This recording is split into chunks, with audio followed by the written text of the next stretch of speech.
I love that you saw a problem when you started FUBU, going down the streets of Queens, and saw the hats were overpriced, and you decided that you could make them and make more money that day. How did you know that you could actually execute and do that at that time? Well, I actually didn't know if I could do that. I knew that, my mother taught me how to sew those hats, and I knew that I could then sell them to make a couple of dollars. But it wasn't until probably later on, maybe about 2-3 years after that, that I realized that there was something there. And I'm not certain the year, but believe it or not, it was here, Virginia Beach. I came down here for at that time. Teddy Riley used to throw a big event, and I was down here, and the music artist, The Brat, had a song out. And I went up to her, and it was on stage.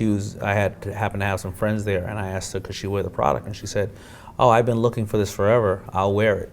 Because I'd already placed it in a couple of videos, but that was the first time that I'd ever been able to actually interact with an artist. And then after that, it just kept happening, kept happening, kept happening. You're able to get your clothing line in music videos and have other people do that. How are you able to get that in front of them, and what did you do specifically to convince them to take on a nobody, basically? Well, at that time, rap was very young and pure, and you can easily get around to the artists and their surrounding friends.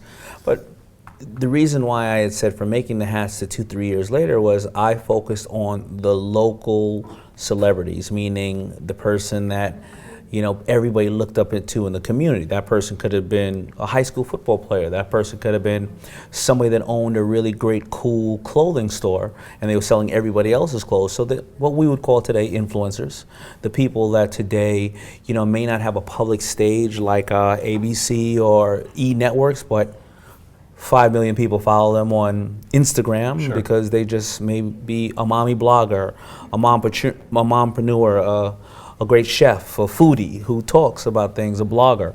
So we always started with local entrepreneurs and or influential people. And then the artists, when they come back to their neighborhoods, go, what's all that stuff you're wearing? Yeah. Oh, you didn't know you were so busy on tour, Mr. Big Shot. You should probably want to try to wear something like that. And that's how it works.